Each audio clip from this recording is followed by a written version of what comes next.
Hello, good evening, and welcome to this all-important edition of Good Evening Ghana. Tonight, we are treating a very sensitive but all-important topic. It's about ethnicity in the body politic of Ghana.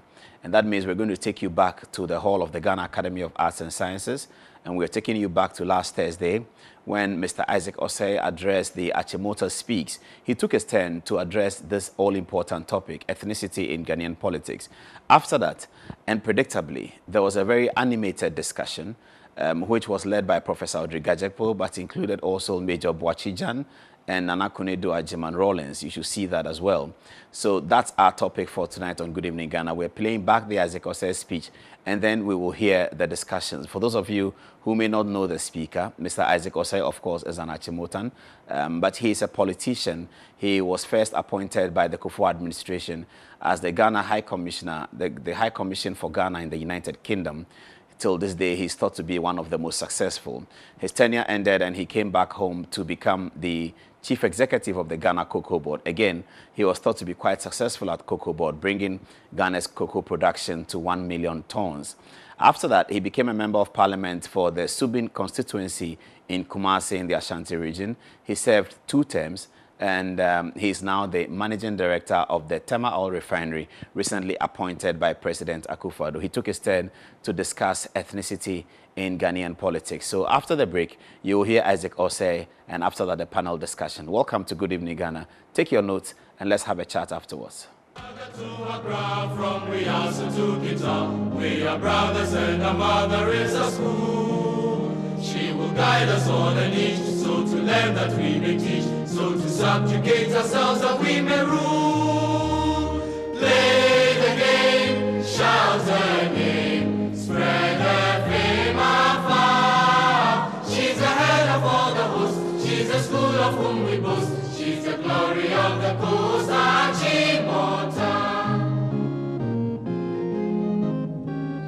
When our books are laid aside and we scatter far and wide, we remember with affection all we gained, how we learned to take. Our keynote speaker is His Excellency Ambassador Isaac Osei, Accra, 1968. I'd like to welcome you to the podium to deliver your keynote address. Accra, Isaac Osei.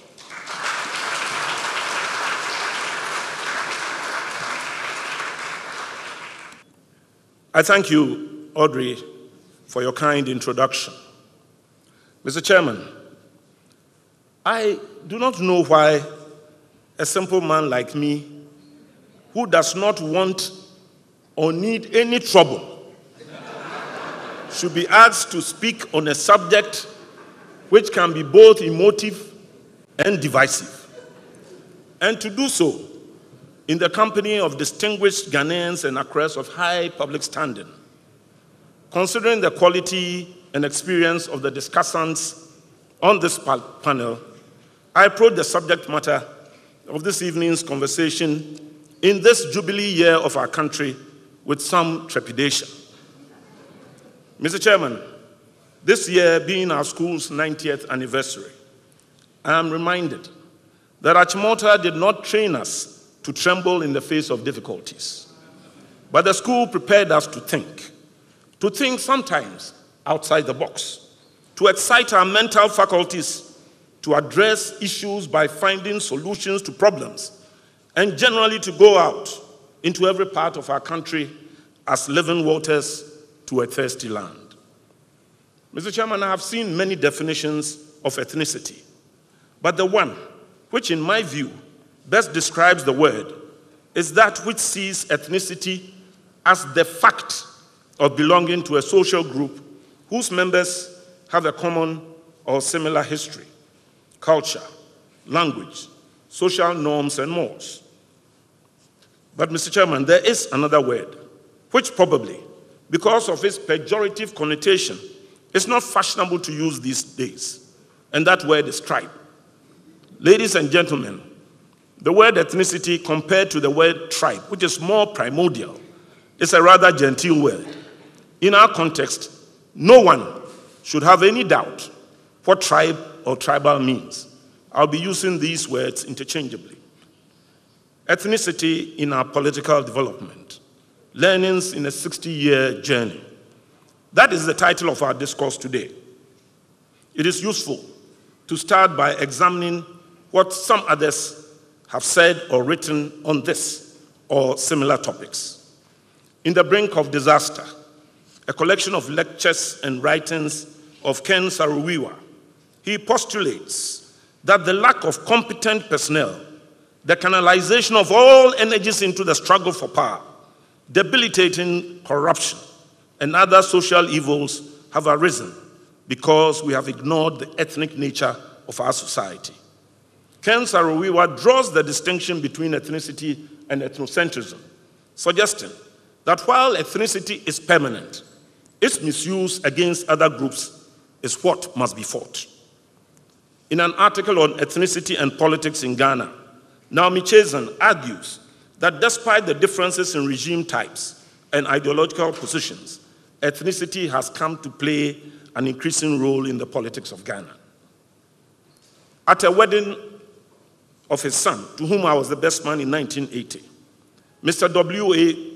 Wiafe, later Nana Wiafe Kwajane, a noted Ghanaian businessman, politician, and chief of Kwawu extraction, said, "When I was growing up, you were expected to marry from your town or village, or at least from your own tribe.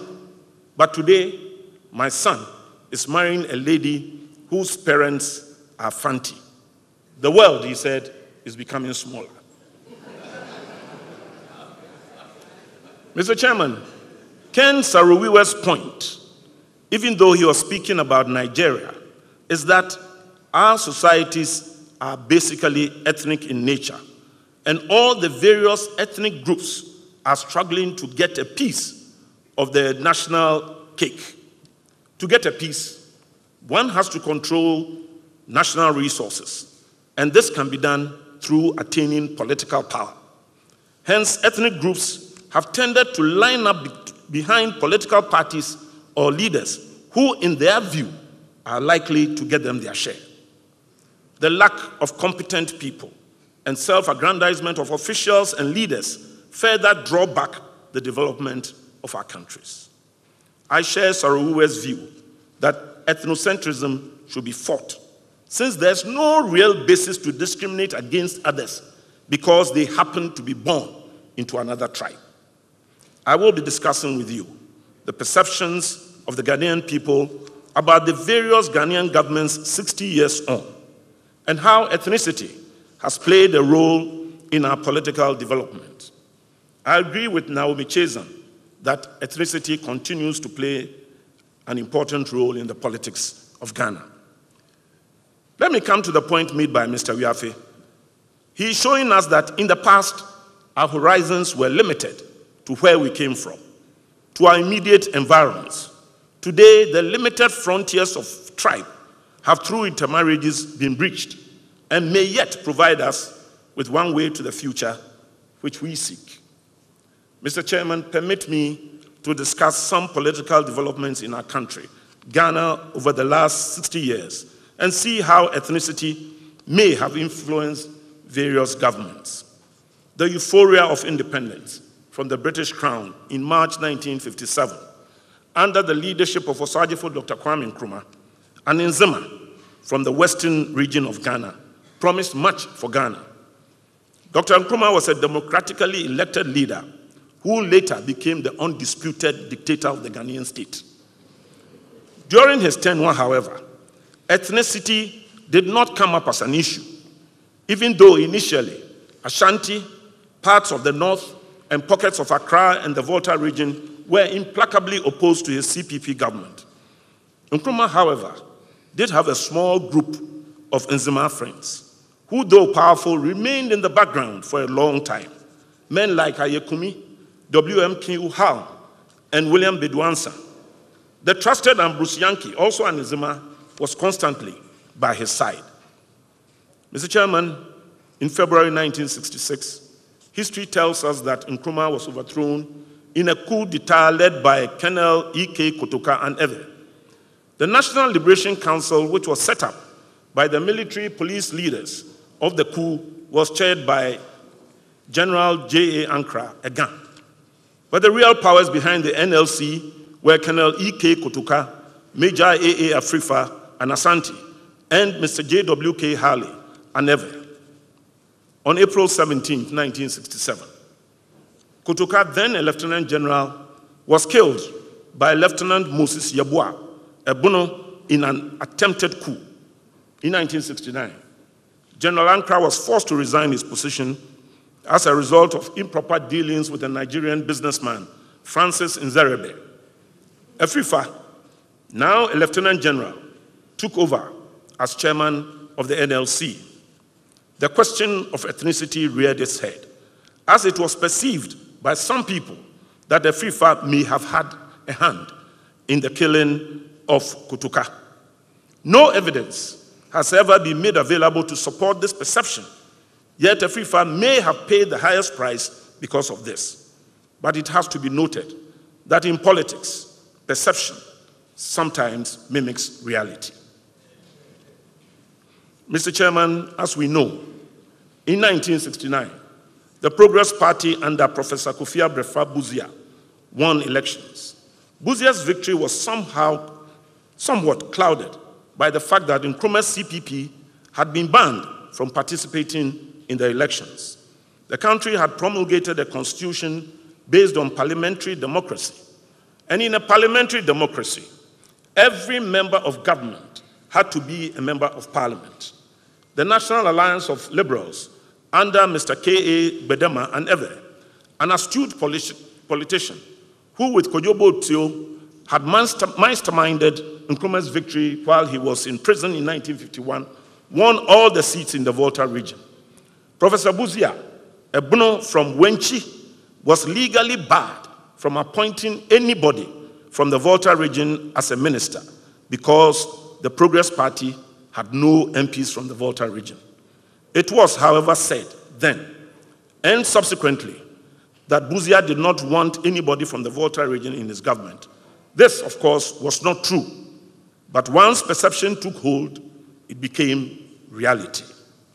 Mr. Chairman, Buzia's government was overthrown in a coup d'etat led by Colonel Ike Achampong and Asante in January 1972. Ethnicity was certainly not an issue during the 7-year Achampong regime.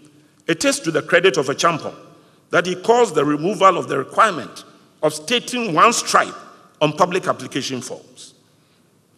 Achampong, however, wanted to keep the military's involvement in politics intact and proposed a new political arrangement called Union Government or Unigov. That is a government of the military and civilians. In a referendum, Achampong tried to massage the results. And Ghanaians were incensed. General Achampong was removed from office and placed under house arrest in a palace school led by General Akufu, his deputy. General F.W.K. Akufu was soon overthrown by junior officers and men in the June 4th uprising led by Major Boachijan, Ebuno, and J.J. Rawlins and Eve. I mentioned Major Boachijan because he was the leader at the time when J.J. Rawlins was in jail. But when Rawlins took over the mic, he energized the June 4th uprising. Generals Akufu, Achampong, and Afrifa were tied to the stake and executed alongside other senior officers. The first two executed, Generals Achampong and Utuka, were Generals Achampong and Utuka. The symbolism of General Achampong and Asante, shot with General Utuka and Eve, was not lost on observers. The house cleaning exercise of the AFRC was no respecter of persons, even if they belonged to the major ethnic groups. It was, however, widely perceived that there was a binary division in the AFRC between the Akans and the Eves, which would affect the sustainability of the AFRC. I'm quite sure that with the presence of my friend Major Boachijan on this panel, more light could be thrown on this perceived division along tribal lines.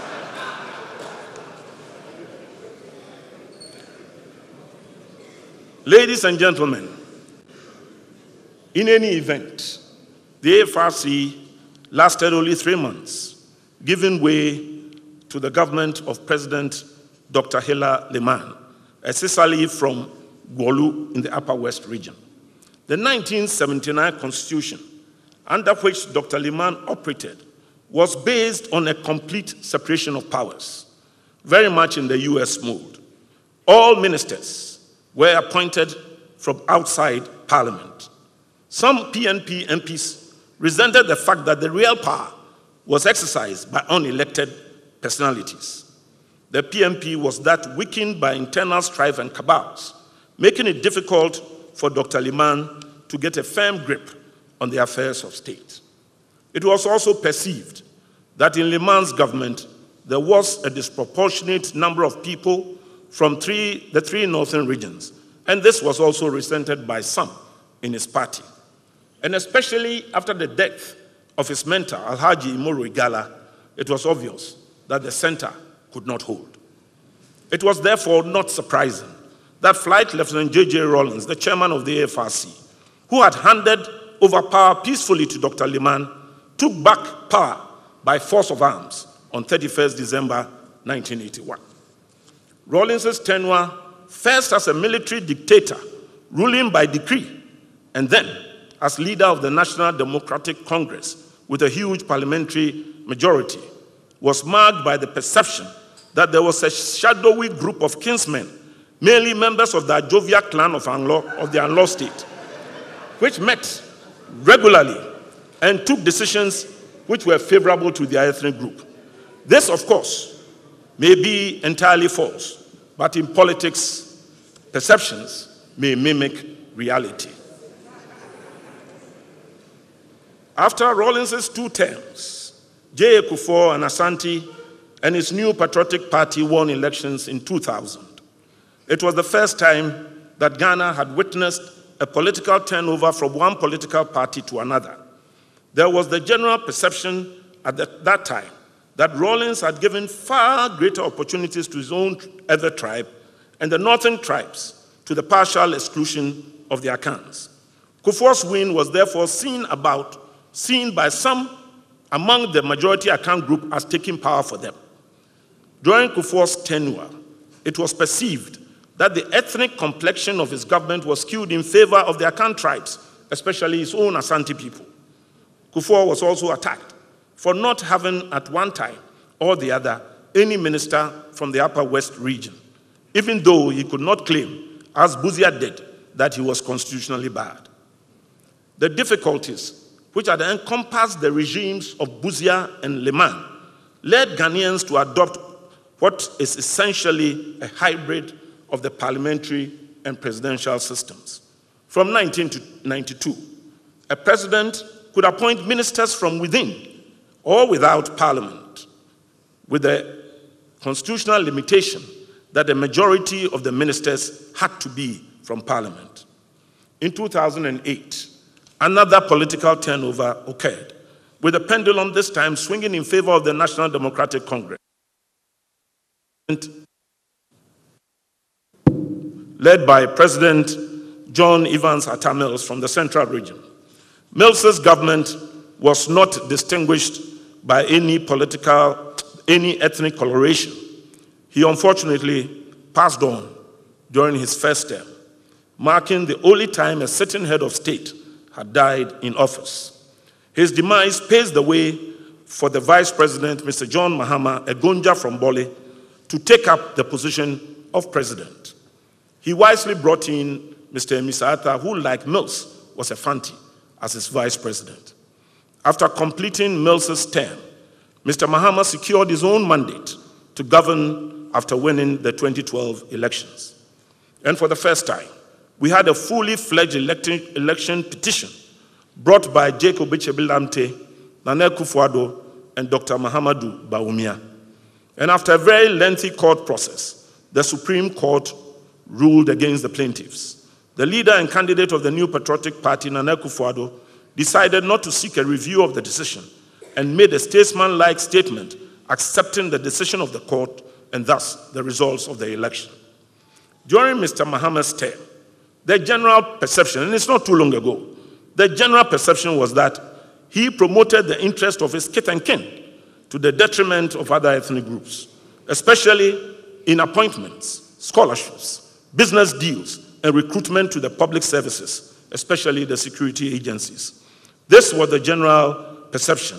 And again, as you all know, sometimes in politics, perceptions mimic reality. It has also been noted that President Mahama did not have any minister of cabinet rank from the Ashanti region, at least in his last year in office. Mr. Mahama became the first sitting president. You know, someone just said, Dr. Ajima Mensah, he was in the cabinet, but he was moved out to Western Housing, which was not a cabinet position. So there was no Ashanti there. Mr. Mahama became the first sitting president to lose an election and hence his job. Ghana has now established a political culture which says no politician has permanent tenure. We have ushered in the era of Nana Addo Akufo-Addo. His accession to the presidency marks the third political turnover from a governing political party to an opposition party in the Fourth Republic. Even though it is too early to make a judgment on the ethnic complexion of his appointments, it is generally believed that it is dominated by Akans. Today in Ghana, we have two major political parties, the National Democratic Congress and the New Patriotic Party, which are the only parties represented in Parliament. It is a fact that the National Democratic Congress draws its support mainly from the Volta and the three northern regions, and the New Patriotic Party also draws its support largely from Ashanti and the eastern regions. In the 2016 elections, the NPP made substantial gains in the Upper West region. The swing regions of Greater Accra, Western and Central regions went with the NPP this time around.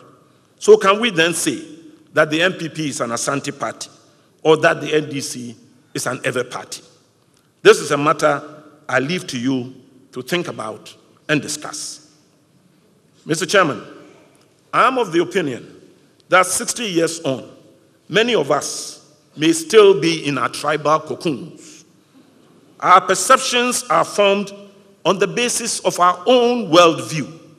Perhaps our experiences, often nowhere near reality. It may come as a severe shock, and I'm quoting from Robert White, who said it may come as a severe shock if you haven't given much thought to this subject before. But our precious cast in stone objective beliefs are often totally in contrast to any reality. Or more accurately, they are our perception of reality than the reality itself. 60 years on. Ghana, what do we do? First, we must accept that ethnicity is a fact. And there's nothing anybody can do about it. No one here asks to be born a Dagati, Fanti, or Krobo. And no one can decide to become an Asante, Kusasi, or Krobo if one is not born as such. So long as procreation continues, there will always be different ethnic groups in Ghana. Our problem is not because of our being Buno, Ekwiapem, or Ewe. Our problem is ethnocentrism or tribalism, where people develop a fanatical attachment to their tribes that they think other ethnic groups are not quite like them, and therefore they should be looked down on. When you begin to think that it is only your ethnic group which has amassed all the good gifts which Providence has bestowed on us, and that another ethnic group has monopolized all the negative traits in man.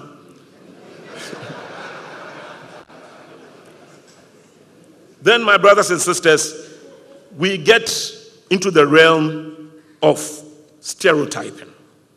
If we stop to think about it, we will come to the realization that tribal stereotyping does not make sense. Respect for each other, irrespective of tribe, is the beginning of the acceptance of other ethnic groups. The collective ideas and energies of our people have to be harnessed for the development of our country. My brothers and sisters, there is wealth in our diversity. Indeed, our president, in his 60th anniversary address to the nation, acknowledged the importance of ethnic diversity when he asked Ghanaians to take pride in our diversity and rise above ethnic and sectional interests. Let me also remind you of the Adom-Otchere school crest, which adorns our admin block and which you will find also in our anniversary cloth. You will notice that the shield or crest represents the keys of a piano. Dr. Adom-Otchere, who designed it, told us many years ago, you can play a tune on the black keys and play a tune on the white keys. But for harmony, you need to play both white and black keys. It is assumed that having experienced racial discrimination in America, Dr. Adom-Otchere was thinking about the black and white races and what a harmonized world we could have. I, however, believe that Dr. Adom-Otchere was thinking about the chiefs and people of the Gold Coast as well, a point which has been made by the chairman. Hence the motto of the school, Ut omnes unum sint, that all may be one. For harmony in our country, we need to work together as a people. That is the lesson of the Adom-Otchere school crest. Second, we need to build an opportunity society where government does not dictate, but empowers all citizens by creating an environment where each individual can attain his full potential, irrespective of his ethnicity, political affiliation, or social standing. Thirdly, Professor Max Esimin, who was my sociology lecturer at Legon in 1970-71, argued in 1989 that the rules of bureaucratic governance and procedure are undermined by a system which rewards people not on the basis of competence and qualifications, but on the basis of one's ethnicity. Thus, the question of meritocracy is of paramount interest. Any country which wants to progress must of necessity rely on the ability and skills of its own people. It is important that the state ensures that merit, ability, and competence, capacity, and capability determines one's progression. Politics is an area where appointing authorities like presidents choose those they believe can do a job for them, to enable them to fulfill their promises to the electorate and to assist them to realize their visions. I will say to any head of state that within the limits of the law, select anybody who is qualified, even if you find such a person in your kitchen, but be prepared to face the consequences of your action. Mr. Chairman, I was born by an hunter woman from Disco, so I'm from Disco. My father was an Asante man from Sipetimpum in the Kumasi metropolis. I started school in Kumasi and continued at Adom-Otchere and Legon. I married an Achim woman from Kukrentumi. I live in Accra and work in Tema. I have business interests in Koforidua, Accra, Kumasi, and in the Yensuanu district. My closest friends include a Bono man from Drobo, an Ewe from Topalime, a Gan from Usu, and an Asante from Kwamai. Two of my sisters are married to Dagombes, one from Lamashegu and the other from Gushegu. Where I am today, I want to ask a question, whether it has anything to do with my being a hunter. So who am I? Ladies and gentlemen, dwell on that for a while. I thank you.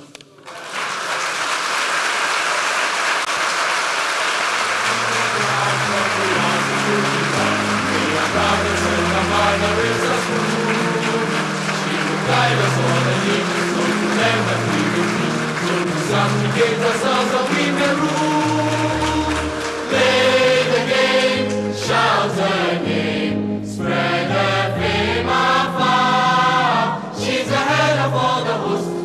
school of whom we boast. She's the glory of the coast, Adom-Otchere.